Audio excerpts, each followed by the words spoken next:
પછી રોહન ગુપ્તાએ exclusive interview TV 9 ને આપ્યો છે। આપણે સાંભળીએ અમને શું કહ્યું। हमारे साथ हैं रोहन गुप्ता, जो आज ही बीजेपी ज्वाइन किए हैं। कांग्रेस में लंबे समय तक काम किया और क्यों बीजेपी ज्वाइन किया, इन तमाम मुद्दों पर बातचीत करेंगे। रोहन जी, आज आपने बीजेपी ज्वाइन किया, आपने बताया कि लगभग 15 साल आपने कांग्रेस को दिया, आपके पिताजी ने 40 साल दिया। ऐसी क्या जरूरत आन पड़ी कि आपको आज बीजेपी ज्वाइन करना पड़ा? देखिए, यही एक बड़ी चीज़ है कि हमेशा 40 साल से जिस परिवार में कांग्रेस है, 2 जनरेशन हो गई, अगर उसका मोहभंग होता है तो उसके पीछे के कारण क्या है। आप आक्षेप तो कर सकते हो कि ये डर के चला गया, लालच। मेरे लिए तो दोनों नहीं है। ना मैंने सत्ता की है कि मुझे कोई चीज़ का डर हो कि मैंने कुछ गलत किया हो, ना कोई लालच है। सेल्फ मेड मैन हूँ। तो समझना पड़ेगा कि आत्मसम्मान भी एक चीज़ होती है कि जिसके कारण हमारे जैसे कार्यकर्ता जिसने 15 साल पार्टी की सेवा की, उसका मोहभंग होने से जाना पड़ा। दो इश्यूज थे। एक, जिस प्रकार से पार्टी का नैरेटिव में देख रहा था 1.5-2 साल से, जब सनातन के अपमान की बात हो तब हमको कहा जाए कि आप चुप रहिए। अरविंद केजरीवाल जैसे लोग के जिसके खिलाफ पार्टी ने ये आरोप लगाया था कि ये खालिस्तानी लोगों के साथ जुड़े हुए हैं, उसके साथ आप गठबंधन कर रहे हैं, उसके ऊपर करप्शन के आरोप है, आपकी प्रेस कॉन्फ्रेंस हो रही है, उसके लिए आप जेल में निकालें। आप कैसे जनता के सामने जा सकते हैं? हम नहीं जा सकते हैं। आप ईवीएम के ऊपर ठीकरा फोड़ रहे हैं। ऐसे इंडस्ट्रियलिस्ट जिन्होंने देश को क्रिएशन का काम किया है, वहां पे आप दिल्ली में बैठ के उनको गालियां दे रहे हैं और आपके राज्यों में उनके साथ एमओयू हो रहे हैं। इतना विरोधाभास अगर होगा तो विश्वसनीयता कहां से आएगी? हम लोग भी समाज में जाते हैं, हम लोग का भी एक नाम है। जब ऑफ रिकॉर्ड हम लोग चैनल के नीचे भी जाते हैं, हम जवाब क्या दें? कोई कौन से सवाल?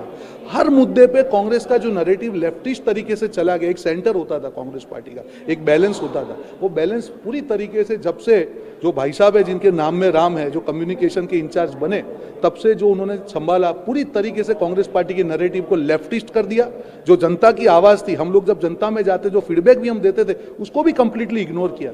तो मुझे नहीं लगता कि ऐसे सब मुद्दे, जितने विरोधाभास के बाद अब जनता को जब विश्वसनीयता की बात करेंगे, भरोसा कैसे करेंगे? और सामने है विश्वसनीयता की बात है जिन्होंने परफॉर्म करके दिखाया है। 2047 का विजन को लेके आ रहे हैं कि आगे देश में क्या होगा। अब बताइए कौन सा विजन है? जो राहुल गांधी जी मुद्दे लेके चल रहे हैं कास्ट सेंसस के, जब कांग्रेस की सरकार थी 1 साल तक, ठीक है हम प्रवक्ता होते तो बोलते थे, पर इसका जवाब लॉजिकल तो नहीं था। अगर 1 साल आपकी सरकार है, अगर ये इतना बड़ा मुद्दा था तो आपकी सरकार होते हुए आपने क्यों नहीं किया? ठीक है आप इस मुद्दे को चलाइए, पर विजन क्या? What is your vision for next 10 years?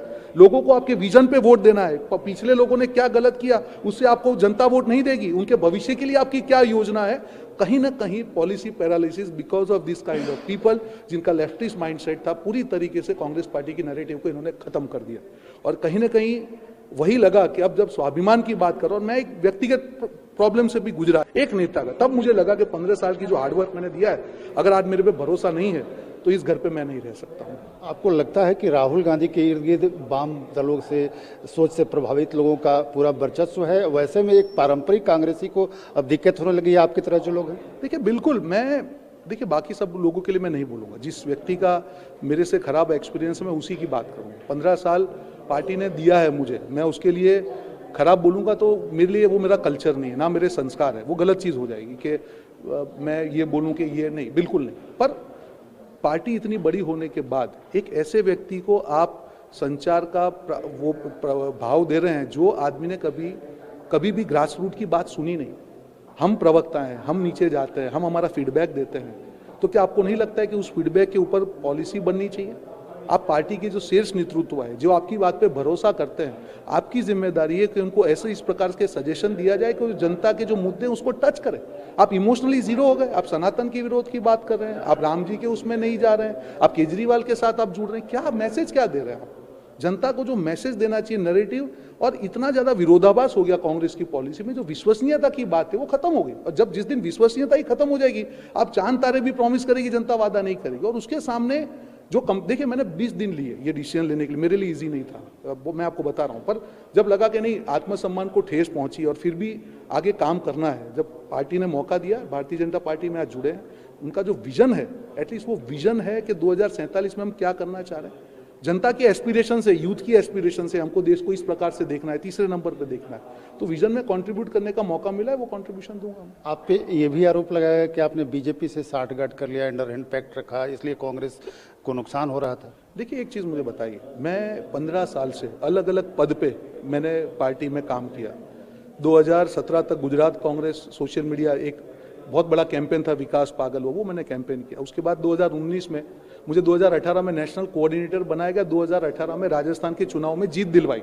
सबको पूछ लीजिए क्या मेहनत की थी। 2019 में मुझे सेंट्रल एआईसीसी का सोशल मीडिया का चेयरमैन बनाया गया, 2022 तक मैं चेयरमैन रहा, उसके बाद मुझे राष्ट्रीय प्रवक्ता बनाया गया। और आप जानते हैं कि इतनी बेबाकी से मैं हमेशा लड़ा हूं, किसी की हिम्मत नहीं हुई।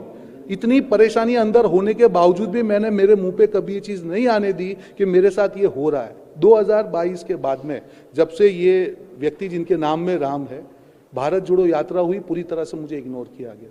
उसके बाद गुजरात के चुनाव, वहाँ की जो पीईसी होती है 50 लोगों की, उसमें मुझे बिल्कुल ये कहा गया कि रोहन गुप्ता के साथ आपको काम नहीं करना है। मैं राष्ट्रीय प्रवक्ता हूँ, टीवी पे आता हूँ, मुझे एक प्रेस कॉन्फ्रेंस दिखाई जो मुझे एड्रेस करने दी गई हो। ये कहा गया कि ये जो है रोहन गुप्ता जी है प्रेस कॉन्फ्रेंस नहीं करेंगे। मैं सहता गया, करता गया। फिर भी मुझे पार्टी ने जो भी जिम्मेदारी दी, कर्नाटक में भी दी, वो भी मैंने सक्सेसफुली निभाई। तेलंगाना में वॉर रूम का इंचार्ज था। तो अगर मेरे दिल में खोट था, अगर पार्टी को लग रहा था तो इतनी जिम्मेदारी क्यों दी? आज आप आक्षेप कर रहे हैं। आज भी अगर आपको ये नहीं समझना है कि आत्मसम्मान भी कोई कारण हो सकता है किसी कार्यकर्ता को छोड़ना, तो मुझे नहीं लगता कि अभी आपको कोई बचा सकता है। बहुत बहुत धन्यवाद। कैमरामैन कपिल के साथ आमोद राय, TV9 भारतवर्ष, दिल्ली।